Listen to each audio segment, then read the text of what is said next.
Hi everyone, welcome back to my YouTube channel. ഞാൻ ഗൗരി നന്ദ, ഒരു MSc psychology student ആണ്. So psychology പഠിക്കുക എന്ന് പറയുമ്പോൾ തന്നെ എന്നോടൊരു 10-8 പേരും ചോദിച്ചിട്ടുള്ള ഒരേ ഒരു ക്വസ്റ്റ്യൻ ആണ്, ഭയങ്കര മൂഡ് സ്വിങ്സ് ആണ്, എങ്ങനെയാണ് അത് കൺട്രോൾ ചെയ്യാം? സോ അങ്ങനെയുള്ളവർക്ക് വേണ്ടിയാണ് ഈ വീഡിയോ. നമുക്ക് ഇച്ചിരി ഓണസ്റ്റ് ആയിട്ട് സംസാരിക്കാം. അപ്പോൾ എൻ്റെ കാര്യം തന്നെ പറയാനാണെങ്കിൽ, ഒരു മൊമെൻറ്റിൽ ഞാൻ ചിലപ്പോൾ ഇങ്ങനെ reel കണ്ടുകൊണ്ടിരിക്കുമായിരിക്കും.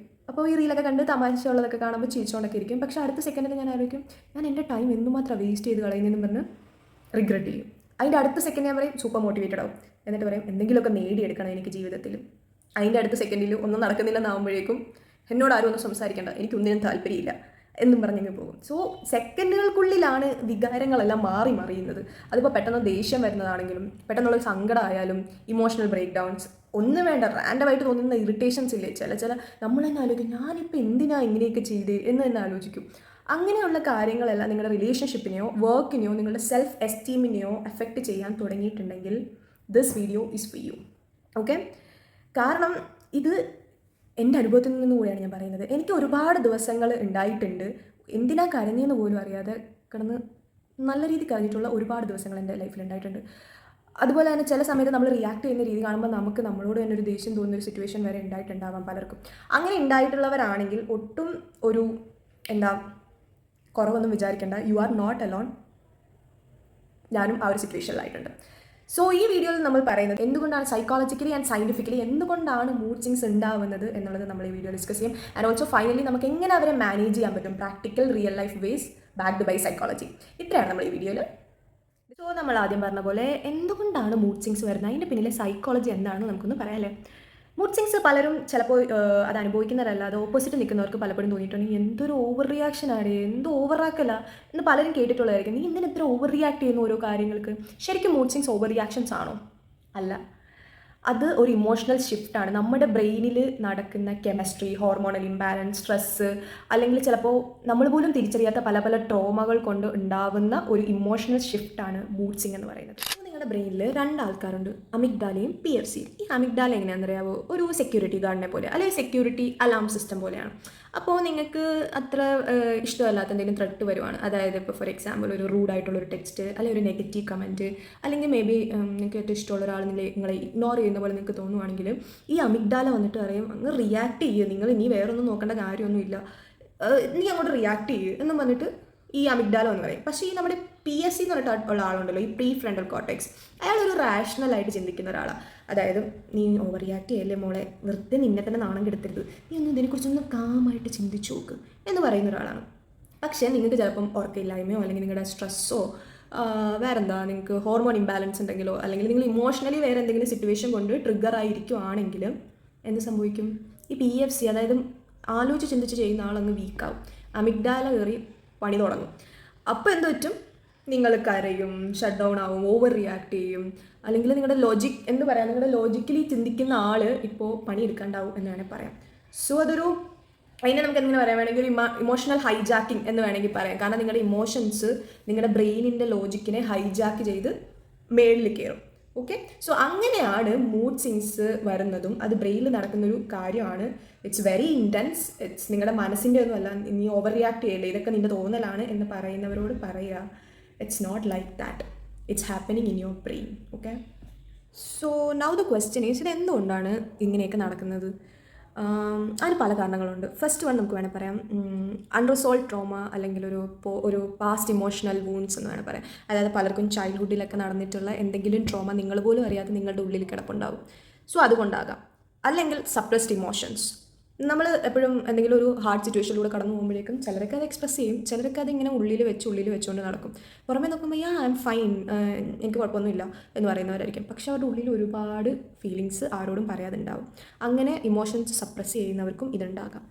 And next is burning out. അതായത് ഒത്തിരി കാര്യങ്ങൾ അറ്റ് എ ടൈം ചെയ്തിട്ട്, ചിലവരുണ്ട് എനിക്കെല്ലാം ചെയ്തു തീർക്കണം എന്ന് പറഞ്ഞിട്ട് എല്ലാ കാര്യങ്ങളും അങ്ങ് സ്വന്തമായി ഏറ്റെടുത്തിട്ട് സ്വന്തമായി കഷ്ടപ്പെട്ട് പണിയെടുക്കും അങ്ങോട്ട്. അപ്പോൾ അങ്ങനെ ചെയ്ത് വരുമ്പോഴേക്കും അവസാനം അവരങ്ങ് ബേൺ ഔട്ട് ആയി പോകും. അതായത് ചിലപ്പോൾ അവർക്ക് പ്രതീക്ഷിച്ച റിസൾട്ടൊക്കെ കിട്ടിയില്ലെങ്കിൽ ഭയങ്കര നിരാശയായിരിക്കുമല്ലോ, നമ്മൾ അത്രയും കാര്യങ്ങളെല്ലാം ചെയ്തിട്ട് എന്തുകൊണ്ട് എനിക്ക് അങ്ങനെ ഒരു റിസൾട്ട് കിട്ടിയില്ല എന്നൊക്കെ പറഞ്ഞാൽ ബേൺ ഔട്ട് ആയിട്ടുള്ളവർക്കും ഇങ്ങനെ മൂഡ് സ്വിങ്സ് വരാം. പിന്നെ ഉള്ളവർ, ഇത് ഇച്ചിരി ഇമ്പോർട്ടൻ്റ് ആണ്, ഒരു സെൽഫ് വർത്ത് അല്ലെങ്കിൽ സെൽഫ് ഇമേജിൻ്റെ ഇത് വളരെ കുറച്ചുള്ളവർ, അതായത് ലോ സെൽഫ് വർത്ത് ഉള്ളവർ എന്ന് പറഞ്ഞാൽ എന്താ പറയുക, ഇപ്പോൾ സ്വന്തമായിട്ട് ഞാൻ അത്ര കൊള്ളത്തൊന്നുമില്ല, എന്നെ കൊണ്ട് വലിയ ഗുണമൊന്നുമില്ല എന്ന്. മേ ബി അത് അവർ വളർന്നു വന്ന സാഹചര്യത്തിൽ കേട്ട് വന്ന കാര്യങ്ങളായിരിക്കാം. അവർ ചിലപ്പോൾ സ്കൂളിൽ പഠിച്ചുകൊണ്ടിരിക്കുമ്പം മേ ബി അത്ര എക്സ്ട്രാ കരിക്കുലർ ആക്ടിവിറ്റീസിലൊന്നും പോകാത്തവരായിരിക്കും. അപ്പോൾ അവർക്ക് നിന്നെ കൊണ്ട് വലിയ ഗുണമൊന്നും ഇല്ലല്ലോ, നീ ഒരു ആവറേജാണ് എന്ന് കേട്ട് വളർന്നവർക്ക് ഈ ഒരു ഇഷ്യൂ ഉണ്ടാകാം. പിന്നെ ഉള്ള കാരണം എന്ന് പറഞ്ഞാൽ ഹോർമോണൽ ഷിഫ്റ്റ്സ് കൊണ്ടുണ്ടാവുക. അതായത് ടീനേജ് ഇതിൽ മെൻസ്ട്രേഷൻ വരുമ്പം, അതുകൊണ്ടാണ് മറ്റേ പീരീഡ്സ് ആണ് ഭയങ്കര മൂഡ് സ്വിങ്സ് ആട്ടോ എന്നൊക്കെ പറയുന്നതൊക്കെ. ഇതാണ് സംഭവം. ആൻഡ് പ്രഗ്നൻസിയിൽ വരാം. പിന്നെ തൈറോയിഡ് പ്രോബ്ലംസ്, PCOD ഒക്കെ ഉള്ളവർക്കൊക്കെ ഈ ഇഷ്യൂസ് വരാം. സോ ഇതൊക്കെയാണ് കോമൺലി കണ്ടുവരുന്നത്. പിന്നെ ഇച്ചിരി ഡീപ്പായിട്ടുള്ള കണ്ടീഷൻസും ഉണ്ട്. ഈ ബൈപ്പോളാർ ഡിസോർഡർ, BPD എന്നൊക്കെ പറഞ്ഞാൽ നമ്മൾ കേട്ടിട്ടില്ലേ, ഡിപ്രഷൻ അല്ലെ ആൻസൈറ്റി ഡിസോർഡേഴ്സിലൊക്കെ സെയിം ഈ പ്രോബ്ലം ഉണ്ടാകാറുണ്ട്. പക്ഷേ അപ്പോൾ നമ്മൾ ഇത്രയും വലിയ കാര്യങ്ങളൊക്കെ വേണ്ടേ എന്ന് പറയാം. പക്ഷേ ഇതൊന്നുമല്ല, വളരെ കുഞ്ഞു കാര്യങ്ങളിലും മൂഡ് സ്വിങ്സ് വരാം. അതായത് ചിലപ്പോൾ ഉറക്കം നഷ്ടപ്പെട്ടാൽ, അല്ലെങ്കിൽ ഇറഗുലർ ആയിട്ടുള്ള ഫുഡ് ഹാബിറ്റ്സ് ആണെങ്കിൽ, ഒത്തിരി സോഷ്യൽ മീഡിയയിൽ സ്ക്രോൾ ചെയ്ത് ഇരിക്കുന്നവർക്ക് വരെ ആക്ച്വലി ഈ ഒരു സംഭവം ഉണ്ടാവാം. അപ്പം നമ്മുടെ ഈ അമ്മമാരൊക്കെ പറയത്തില്ല, അതെങ്ങനെ ഏത് സമയം ഫോണിൽ തോണ്ടിക്കൊണ്ടിരിക്കുമല്ലേ എന്ന്. അതിൽ ഇച്ചിരി കാര്യമില്ലാതില്ല. കാരണം അത് നമ്മളുടെ കണ്ടിന്യൂസ്ലി നമ്മുടെ ഡോപ്പമിൻ ആൻഡ് സെറോട്ടോണിൻ, അതായത് ഇവർ രണ്ടുപേരും, അതായത് ഈ ഡോപ്പമിൻ ആൻഡ് സെറോട്ടോണിൻ എന്ന് പറഞ്ഞാൽ നമ്മുടെ ബ്രെയിൻ മൂഡ് റെഗുലേറ്റേഴ്സാണ്. അവരുടെ ലെവല് ഈ ഒരുപാട് ഫോൺ സ്ക്രോൾ ചെയ്യുന്നതിലൂടെ നമ്മുടെ അവരുടെ ആ ഒരു ലെവൽ മാറിക്കൊണ്ടേയിരിക്കും. സോ ഇതും മൂഡ് സ്വിങ്സിന് കാരണമാവാം. സോ ഏതെങ്കിലും ഒരു സിറ്റുവേഷനിൽ റിയാക്ട് ചെയ്തത് ആലോചിച്ചിട്ട് എപ്പോഴും ഞാനെന്താ ഇങ്ങനെ ദേഷ്യപ്പെടുന്നത്, ഞാൻ ഇങ്ങനെ എല്ലാത്തിരിക്കാന്ന് കരയുന്നേ എന്ന് ചോദിക്കുന്ന സമയത്ത് ഒന്ന് ആലോചിക്കുക, നിങ്ങളുടെ ബ്രെയിനിൻ്റെ ഉള്ളിൽ സംതിങ് ഡീപ്പറായിട്ട് എന്തൊക്കെയോ നടക്കുന്നുണ്ട്. നിങ്ങളുടെ ഇമോഷൻസ് അത് പറയാനായിട്ടാണ് ശ്രമിക്കുന്നതും.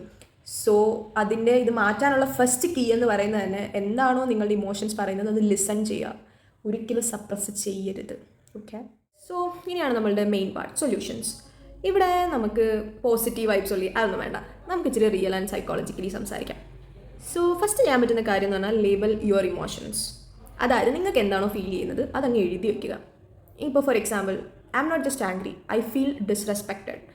ഞാൻ വെറുതെ ദേഷ്യപ്പെട്ടതല്ല, എനിക്ക് അവിടെ ഒരു വിലയില്ലാത്ത പോലെ എനിക്ക് ഫീൽ ചെയ്തു. അല്ലെങ്കിൽ എഴുതാം, I'm not crying randomly, I'm exhausted man. എനിക്ക് അത്രയ്ക്ക് ഞാൻ മടുത്തു, അതാണ്. അല്ലാതെ ഞാൻ വെറുതെ കിടന്ന് കരയുമൊന്നുമല്ല.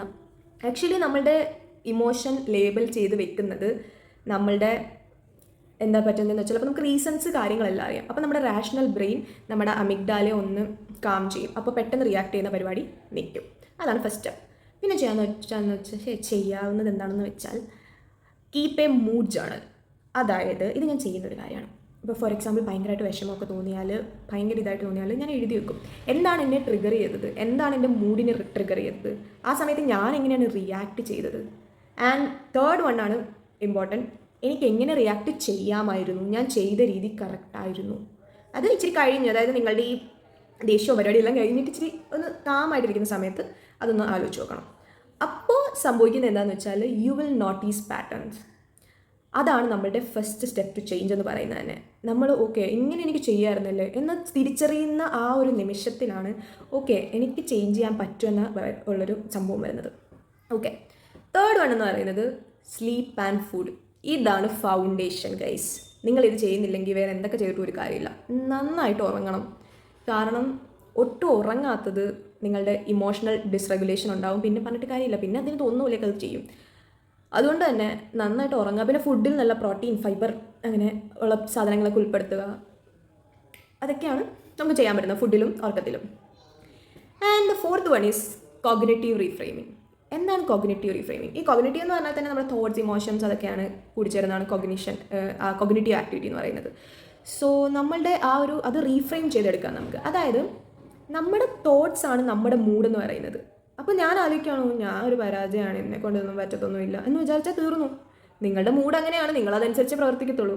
പക്ഷെ അത് മാറ്റിയിട്ട് okay, I made A mistake but I M learning.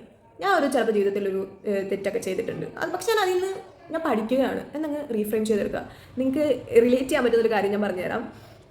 പണ്ടെന്തോ ചെയ്തൊരു, അതായത് നമ്മളിപ്പോൾ ഒരു 10-22 വയസ്സുള്ള ഒരാളാണെങ്കിലും പണ്ട് 7ാം ക്ലാസ്സിൽ പറഞ്ഞൊരു മണ്ടത്തരം ആലോചിച്ച് നമ്മളിപ്പോഴും ആലോചിക്കുന്നത് ഏത് സമയത്ത് എനിക്കത് പറയാൻ തോന്നിയെന്ന്. അത് അങ്ങനെ അത് ആലോചിച്ചുകൊണ്ട് ചിരിക്കുന്നതുകൊണ്ട് പ്രശ്നമൊന്നുമില്ല. പക്ഷേ ആ ഒരു സിറ്റുവേഷൻ, പണ്ടെന്തോ നടന്നൊരു സിറ്റുവേഷനിൽ ഞാൻ എന്തോ ഒരു മണ്ടത്തരം പറഞ്ഞെന്നും പറഞ്ഞ് എനിക്കൊന്നും അറിയില്ല, ഞാനൊരു മണ്ടിയാണെന്നും പറഞ്ഞിരുന്നാൽ ഞാൻ അവിടെ ഇരിക്കത്തേ ഉള്ളൂ. സോ നമുക്ക് നമ്മുടെ ആ ഒരു തോട്ട് പ്രോസസ്സിനെ ഒന്ന് റീഫ്രെയിം ചെയ്തെടുക്കാം. ഓക്കെ, ഞാൻ അന്നെന്തോ പറഞ്ഞു, അന്ന് എനിക്കറിയില്ലായിരുന്നു, പക്ഷേ എനിക്കിപ്പോൾ അതറിയാം. ഇപ്പം ഞാൻ പറഞ്ഞതെന്ന് പറഞ്ഞാൽ ഒരു CBT ടെക്നിക്കാണ്. CBT എല്ലാവരും കേട്ട് കാണും. അതായത് ഒരു കോഗ്നിറ്റീവ് ബിഹേവിയറൽ തെറാപ്പിയാണ്. അതായത് നമ്മുടെ മൂഡ് പാറ്റേൺസ് എല്ലാം മാറ്റാനായിട്ടും നമ്മളുടെ ചിന്തകളെ, നമ്മൾ തെറ്റായ ചിന്തകളാണ് നമുക്കുള്ളതെങ്കിൽ അത് മാറ്റാനൊക്കെ ഈ CBT ടെക്നിക്ക് എല്ലാവരും യൂസ് ചെയ്യുന്നതാണ് സൈക്കോളജിയിൽ. സോ ഇതെന്തായാലും ഒന്ന് ട്രൈ ചെയ്ത് നോക്കുക, ഇത് ഉറപ്പായിട്ട് നടക്കും ഗൈസ്. സത്യം പറയുന്നത് സൊല്യൂഷൻ എന്ന് പറഞ്ഞാൽ എല്ലാവർക്കും അറിയാവുന്നതാണ്, പക്ഷേ വളരെ ഇമ്പോർട്ടൻ്റ് ആയിട്ടുള്ളൊരു കാര്യമാണ്. നമ്മളെല്ലാവർക്കും കേട്ടിട്ടുണ്ടല്ലേ, കേട്ടിരിക്കാൻ ഒരാളുണ്ടാവുക എന്ന് പറയുന്നത് വലിയ കാര്യമാണെന്ന്. അതാണ്, നിങ്ങൾക്ക് എന്തെങ്കിലും ഇമോഷൻസ് ഉള്ളപ്പോൾ നിങ്ങൾക്ക് കേട്ടിരിക്കാൻ, നിങ്ങളെ മനസ്സിലാക്കാൻ പറ്റുമെന്ന് ഉള്ള ആൾക്കാരോട്, റൈറ്റ് പീപ്പിളിനോട് സംസാരിക്കുക. എല്ലാവരോടും പോയി പറയരുത്, കാരണം not everyone is safe. So നിങ്ങളെ കേട്ടിരിക്കും, നിങ്ങളെ ജഡ്ജ് ചെയ്യത്തില്ല, നിങ്ങളെ മനസ്സിലാക്കും എന്ന് നിങ്ങൾക്ക് വിശ്വാസമുള്ള ആൾക്കാരോട് പറയാം. അങ്ങനെ ഒരാളില്ല എന്നുണ്ടെങ്കിൽ ഗോ ഫോർ തെറാപ്പി. ഒരിക്കലും ചിന്തിക്കേണ്ട കാര്യമില്ലോ ഞാൻ എനിക്കെന്താ വട്ടാണോ തെറാപ്പിക്ക് പോകാൻ, അങ്ങനെയൊന്നും ചിന്തിക്കേണ്ട ഒരു കാര്യമില്ല. തെറാപ്പി എന്ന് പറയുന്നത് മനുഷ്യന് വേണ്ടിയുള്ളതാണ്. നമ്മൾ മനുഷ്യന്മാരാണ്, ചില സമയത്ത് നമുക്ക് ആവശ്യം വരും. അതിന് ഒട്ടും പഠിക്കാതെ തന്നെ നിങ്ങൾക്ക് പോകാം. ഓക്കെ, പിന്നെ ഇനി പറയാനുള്ള ലാസ്റ്റ് സൊല്യൂഷൻ എന്ന് പറയുന്നത്, എനിക്ക് തോന്നുന്നു ഇപ്പോൾ നമുക്ക് അത്യാവശ്യം എല്ലാവർക്കും വേണ്ട ഒരു കാര്യമാണ് ഡിജിറ്റൽ ഡീടോക്സ്. അതായത് നിങ്ങളുടെ ഇതൊന്നും എനിക്ക് ഇല്ല, അതായത് കാരണങ്ങളൊന്നും, എനിക്ക് ട്രോമ കാര്യങ്ങളൊന്നും ഇല്ല, എനിക്ക് എന്താ ഹോർമോണൽ ഇംബാലൻസ് ഇല്ല, പക്ഷേ എൻ്റെ മൂഡ് സ്വിങ്സ് ആണ്. എനിക്ക് ഏത് സമയം ഓരോ അവറും എനിക്ക് ഓരോരോ മൂഡ്, ഓരോ റീൽ കാണുമ്പോൾ എനിക്ക് ഓരോ മൂഡ്, അങ്ങനത്തെ സിറ്റുവേഷൻ ആണെങ്കിൽ നിങ്ങളുടെ സ്ക്രീൻ ടൈം ഒന്ന് ചെക്ക് ചെയ്യുക. ഒരുപാട് സോഷ്യൽ മീഡിയയിൽ ഉണ്ടെങ്കിൽ എന്ത് പറ്റും, ഡോപ്പമിൻ ക്രാഷ് ആകും, കമ്പാരിസൺ വരും, ഇറിറ്റേറ്റ് ആകും. സോ എന്ത് ചെയ്യാം, നമുക്ക് ആക്ച്വലി ഇത് ഞാൻ കുറേ നാളായിട്ട് എൻ്റെ ലൈഫിൽ ചെയ്യണമെന്ന് ആഗ്രഹിക്കുന്നതും ശ്രമിക്കുന്നതുമായിട്ടുള്ളൊരു കാര്യമാണ്, പക്ഷേ എനിക്കിതുവരെ പൂർണ്ണമായിട്ട് അങ്ങനെ ചെയ്യാൻ പറ്റിയിട്ടില്ല.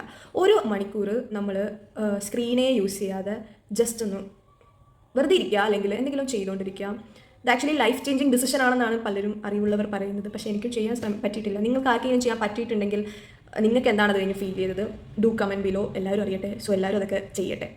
ആൻഡ് ഫൈനലി ഒരു ബോണസ് ടിപ്പ് കൂടി. Okay, that is affirm and accept. അതായത് മനസ്സിലാക്കുക, ഇൻസ്റ്റെഡ് ഓഫ് സേയിങ് ഞാൻ അങ്ങനെ ഫീൽ ചെയ്യാൻ പാടില്ല, ഞാൻ അങ്ങനെ റിയാക്ട് ചെയ്യാൻ പാടില്ലായിരുന്നു എന്ന് വിചാരിക്കാതെ പറയുക, it's okay to feel like this. പക്ഷേ ഞാൻ അതിൻ്റെ പേരിൽ ഒരിക്കലും ഒരു കോലാഹലം സൃഷ്ടിക്കത്തില്ല എന്ന് മനസ്സിലാക്കുക. റിയാക്ട് ചെയ്യുന്നത് ഓക്കെയാണ്. ആൻഡ് സെൽഫ് അവെയർനെസ് എന്ന് പറയുന്നത് ഒരു പവറാണ്. അതുകൊണ്ട് തന്നെ ഇതിനകത്തൊക്കെ ഇച്ചിരി ഇതുള്ളത് എന്തുകൊണ്ടും നല്ലതായിരിക്കും. ഓക്കെ, സോ ഞാൻ ഇത്രയും നേരം പറഞ്ഞുകൊണ്ടിരുന്നത് നിങ്ങൾക്ക് ഇമോഷൻസ് ഒക്കെ ഉണ്ടായി കഴിഞ്ഞ് പിന്നെ ഇരുന്ന് ആലോചിക്കാനുള്ള കാര്യങ്ങളൊക്കെ അല്ലേ. പക്ഷേ നിങ്ങൾക്കിപ്പം എനിക്ക് മൂഡ് സ്വിങ്സ് ഉണ്ട്, എനിക്ക് ഒറ്റ മിനിറ്റിൽ അത് ഓക്കെ ആക്കണം എന്നൊരു സിറ്റുവേഷനിലാണ് നിങ്ങളെങ്കിൽ നമുക്ക് ചെയ്യാൻ പറ്റുന്നൊരു കാര്യമുണ്ട്. First one 4-7-8 breathing technique. Okay, so ഇതെന്ന് പറയുന്നത് നമ്മുടെ ആൻസൈറ്റി, മൂഡ് സ്വിങ്സ് എല്ലാം ഒറ്റ മിനിറ്റിൽ അങ്ങ് കളയാനുള്ള ഒരു പവർഫുൾ ടെക്നിക്കാണ്. സംഭവം എളുപ്പമാണ്, ജസ്റ്റ് കണ്ണടയ്ക്കുക. നമുക്ക് അങ്ങനെ ഒരു സിറ്റുവേഷനിൽ ഇരിക്കുകയാണ്, ഇപ്പം നമ്മുടെ കയ്യിൽ നിന്ന് പോകുന്ന സിറ്റുവേഷനാണ്. കണ്ണടച്ചിരിക്കുക, നിങ്ങൾ മൂക്കിൽ കൂടെ ശ്വാസം വലിക്കുക 4 സെക്കൻഡ്. ഓക്കെ, സോ ഇൻഹേൽ ചെയ്യുന്നത് 4 സെക്കൻഡ്, പിന്നെ നിങ്ങളുടെ ആ ബ്രെത്ത് ഹോൾഡ് ചെയ്യേണ്ടത് 7 സെക്കൻഡ്.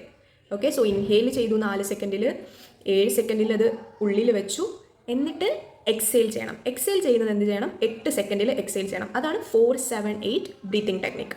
ഓക്കെ, നോർമൽ ശ്വാസോച്ഛ്വാസം തന്നെയാണ്, പക്ഷേ അത് 4 സെക്കൻഡിൽ ഉള്ളിലേക്ക് വലിക്കുന്നു, 7 സെക്കൻഡ് ഉള്ളിൽ വയ്ക്കുന്നു, വെളിയിലേക്ക് എക്സെയിൽ ചെയ്യുന്നത് 8 സെക്കൻഡിൽ. ഓക്കെ, ഇങ്ങനെ ഒരു 3-4 വട്ടം ചെയ്യുക. 1 മിനിറ്റിൽ താഴെ സംഭവം നടക്കും. അപ്പോൾ നിങ്ങളുടെ ബ്രെയിനിലേക്കൊരു മെസ്സേജ് ചെല്ലും, ഓക്കെ ഞാൻ സേഫാണ്, ഞാൻ കൺട്രോളിലാണ്, ഐ ക്യാൻ ഹാൻഡിൽ ദിസ്, അങ്ങനെ ഒരു മെസ്സേജ് ചെല്ലും ഇത് കഴിയുമ്പോഴേക്കും. അപ്പോൾ എന്ത് പറ്റും, നിങ്ങളുടെ നെർവസ് സിസ്റ്റം ഒന്ന് സ്ലോ ഡൗൺ ആവും. ഇപ്പോൾ ഹാർട്ട് റേറ്റ് ഒക്കെ, ദേഷ്യം വന്ന ഹാർട്ട് റേറ്റ് ഒക്കെ കൂടിയിരിക്കുകയാണെങ്കിൽ അതൊക്കെ ഒന്ന് ഡ്രോപ്പ് ആവും. നിങ്ങളുടെ ഉള്ളിൽ നടക്കുന്ന ആ ഒരു കയോസ് ഒന്ന് പഴയ സെറ്റിലാവാൻ തുടങ്ങും. ഓക്കെ, സോ ഇതാണ് ബ്രീത്തിങ് ടെക്നിക്ക് നിങ്ങൾക്ക് ചെയ്യാൻ പറ്റുന്നത്. പിന്നെ ചെയ്യാൻ പറ്റുന്നൊരു കാര്യം എന്ന് പറഞ്ഞാൽ it's very interesting, grounding exercise. Okay, so നിങ്ങൾക്ക് ഈ ഗ്രൗണ്ടിങ് ടെക്നിക്ക് ചെയ്യുമ്പോഴേക്കും നിങ്ങൾ ഇമോഷൻസ് കൊണ്ട് ഓവർവെൽമായി ഇരിക്കുകയാണ്, അല്ലെങ്കിൽ ഓവർ തിങ്ക് ചെയ്തിരിക്കുകയാണ്, അല്ലെങ്കിൽ എൻ്റെ പാനിക് ആയിരിക്കുകയാണെന്നുള്ള തിരിച്ചറിവ് നിങ്ങൾക്ക് തന്നെ ഉണ്ടാവും. And it is called the 5-4-3-2-1 technique. ഇത് ശരിക്കും നമ്മുടെ 5 സെൻസസ് കൊണ്ടാണ് ഇത് ചെയ്യുന്നത്. അതായത് ഇപ്പോൾ പറയാനായിട്ട് നിങ്ങൾ ഭയങ്കര ദേഷ്യപ്പെട്ട് ഇങ്ങനെ ഇരിക്കുകയാണ്, അല്ലെങ്കിൽ ഇപ്പം പൊട്ടു ഇപ്പം കരയും എന്ന അവസ്ഥയിലേക്കാണ്. സോ നിങ്ങൾക്കൊരു കാര്യം ചെയ്യാം, നിങ്ങൾക്ക് you can find 5 things you can see. അതായത് നിങ്ങളുടെ ചുറ്റും ഒന്ന് ജസ്റ്റ് നോക്കുക, അടുത്തിരിക്കുന്ന പെന്നോ അല്ലെങ്കിൽ ബോളോ അല്ലെങ്കിൽ ഒരു കപ്പോ എന്തെങ്കിലും സാധനങ്ങളെ, ഒരു 5 സാധനങ്ങളെ കാണുക, 4 സാധനങ്ങളെ ടച്ച് ചെയ്യുക. നിങ്ങളുടെ ക്ലോത്ത്സ്, നിങ്ങളിരിക്കുന്ന ചെയർ, നിങ്ങളുടെ ഹാൻഡ്, അങ്ങനെ 4 സാധനങ്ങളെ നിങ്ങൾ ടച്ച് ചെയ്ത് നോക്കുക. And 3 things you can hear, may be ഫാനിൻ്റെ സൗണ്ട്, അല്ലെങ്കിൽ ഇപ്പോൾ മേ ബി ഇപ്പം ബാക്ക്ഗ്രൗണ്ടിൽ കുട്ടികളുടെ സൗണ്ട്, ഇപ്പം നമ്മൾ തന്നെ സംസാരിച്ച് നോക്കുക, നമ്മുടെ വോയിസ്, അങ്ങനെ 3 കാര്യങ്ങൾ കേട്ട് നോക്കുക. ആൻഡ് 2 കാര്യങ്ങൾ സ്മെൽ ചെയ്ത് നോക്കുക, മേ ബി അടുത്തൊരു പെർഫ്യൂം ഉണ്ടെങ്കിൽ അത്, അല്ലെങ്കിൽ കോഫിയുടെ മണം, അങ്ങനെയൊക്കെ. ആൻഡ് ഫൈനലി ഒരു സാധനം ടേസ്റ്റ് ചെയ്ത് നോക്കുക, ജസ്റ്റ് വാട്ടറോ അല്ലെങ്കിൽ എന്തെങ്കിലും ഉണ്ടെങ്കിൽ അത് കഴിച്ചു നോക്കാം. സോ ഇതാണ് നമ്മുടെ ഗ്രൗണ്ടിങ് ടെക്നിക്ക് എന്ന് പറയുന്നത്. ഇപ്പോൾ നിങ്ങളെ തന്നെ ഒന്ന് ഗ്രൗണ്ടഡ് ആക്കി, അതായത് ഉള്ളിൽ നടക്കുന്ന കയോസിൽ നിന്നെല്ലാം തിരിച്ച് പിടിച്ചുകൊണ്ട് വന്ന് നിങ്ങളുടെ ബോഡി ഇപ്പോൾ എവിടെയാണോ ഇരിക്കുന്നത് ആ ഒരു മൊമെൻറ്റിലാക്കി. ആൻഡ് എപ്പോഴൊക്കെ ഒരു ഇമോഷൻസ് ഒരുപാട് ഇങ്ങനെ വീർപ്പ് മുട്ടിക്കുന്നു തോന്നിയാലും നിങ്ങൾ അതിനെ എസ്കേപ്പ് ചെയ്യേണ്ട കാര്യമൊന്നുമില്ല. ജസ്റ്റ് ഈ കാര്യം ചെയ്യുക. ഇപ്പോൾ നിങ്ങൾ ഏത് നിമിഷത്തിലാണോ ഇരിക്കുന്നത് ആ നിമിഷത്തിലേക്ക് മനസ്സിനെ കൊണ്ടുവരിക. And understand you are stronger than your emotions. അവരെന്ന് പറയുന്നത് മേ ബി ചിലപ്പം ഇമോഷൻസ് എന്ന് പറഞ്ഞാൽ കടലിൽ അടിക്കുന്ന തിരമാല പോലെയാണ്, പക്ഷെ നിങ്ങളാണ് ആ കടൽ. സോ നിങ്ങളാണ് നിങ്ങളുടെ ഇമോഷൻസിനെക്കാട്ടി സ്ട്രോങ്ങർ ആയിട്ടുള്ള ആൾക്കാർ. Okay, so that's it. പിന്നെ ഒരു കാര്യം ആലോചിക്കുക, mood swings don't make you weak, that make you human.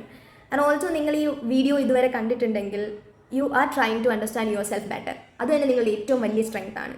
And if you relate to this, hit the bell button and comment വെക്കും. Okay, hit the bell button, like, share and subscribe. Then comment also. നിങ്ങൾ ഏറ്റവും കൂടുതൽ നിങ്ങൾ ബുദ്ധിമുട്ടിയിട്ടുള്ള നിങ്ങളുടെ ഏറ്റവും വലിയൊരു emotion എന്താണ്? അത് ദേഷ്യമാണോ, സാഡ്നെസ് ആണോ, ഫ്രസ്ട്രേഷൻ ആണോ? So yeah, I'm waiting for your comments. And yeah, so if this helped you, share with your friends. ആർക്കാണ് ഇത് അത്യാവശ്യം നിങ്ങൾക്ക് തോന്നുന്നത് അവർക്ക് ഷെയർ ചെയ്യുക. So ya, take care of your mind like you do your skin. കാരണം skin care ഒക്കെ daily ഇട്ട് നല്ല സെറ്റല്ലേ, അതുപോലെ തന്നെ മൈൻഡിനെ സെറ്റാക്കി വെക്കുക. And this is Gauri Nanda signing off with love. By.